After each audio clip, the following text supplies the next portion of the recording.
جناب عبدالستار صاحب کا سوال یہ تھا کہ ایک جانور ہے، اس کے ایک آنکھ سے کم دکھائی دیتا ہے، کیا اس جانور کی قربانی کی جا سکتی ہے؟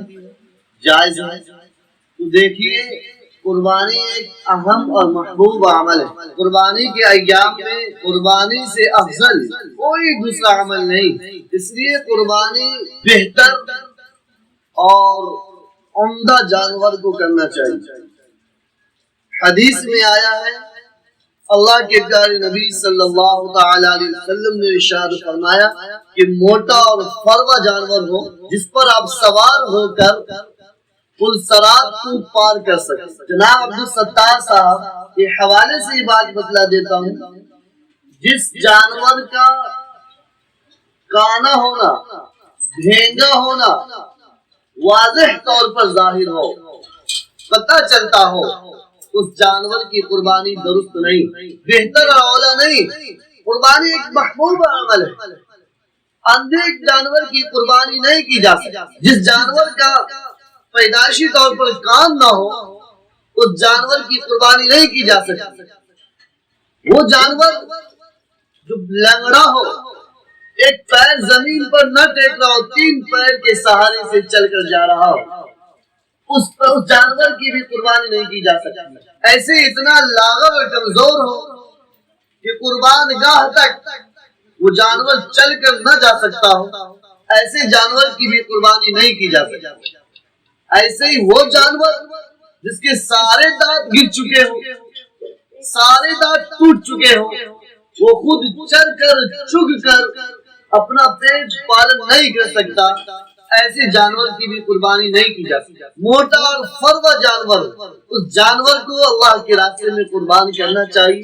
اللہ تبارک و تعالی قرآن حکیم میں ارشاد فرماتا ہے، قل ان صلاتی و نسکی ومحیای ومماتی للہ رب العالمین۔ اللہ نے ارشاد فرمایا کہ نبی آپ فرما دیجئے کہ میری نماز، میری قربانی، میری زندگی اور میری موت سب اللہ کے لیے ہے، رب کعبہ کے لیے ہے، تمام عالم کے پالنہار کے لیے۔ جب ہم قربانی کے جانور پر چھری چلاتے ہیں تو چلانے سے پہلے اور بسا اوقات چلانے کے بعد دونوں طرح کی روایت ہے، اس دعا کو پڑھتے قل ان صلاتی و نسکی و محیای و مماتی للہ رب العالمین۔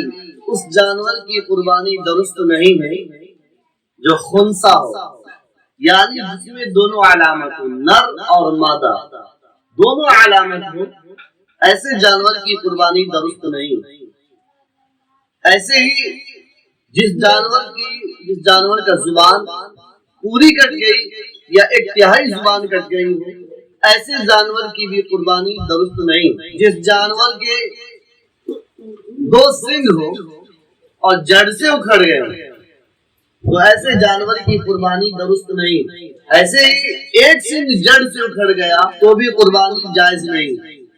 ہاں، اور سنگ کا صرف پھولا اکھڑ گیا، اوپر کا حصہ اکھڑ گیا تو قربانی جائز ہے۔ ایسے ہی چند جانور وہ ہیں، چند عیب وہ ہیں جس سے کراہت کے ساتھ قربانی جائز ہے۔ مثلا قربانی کے جانور کے کان میں سوراخ ہونا افضل اور بہتر تو نہیں ہے، لیکن کراہت کے ساتھ جائز ہے۔ ایسے ہی آنکھ میں معمولی عیب ہونا، اس سے بھی قربانی جائز ہو جاتی ہے کراہت کے ساتھ۔ ایسے ہی معمولی داغدار ہونا، اس سے بھی قربانی درست ہو جاتی ہے۔ یا ایسے ہی سرین پر مار کے داغ ہو، چوٹ کے زخم ہو، اس سے بھی قربانی جائز رہتی ہے کراہت کے ساتھ۔ یہ چند باتیں ہیں جو شیئر کر دیتا ہوں کہ اکثر یہ مسائل پیش آتے رہتے، پوچھتے رہتے، اس لیے جناب عبدالستار صاحب کے سوال کے جواب میں یہ دیگر تمام مسائل بتا دیے۔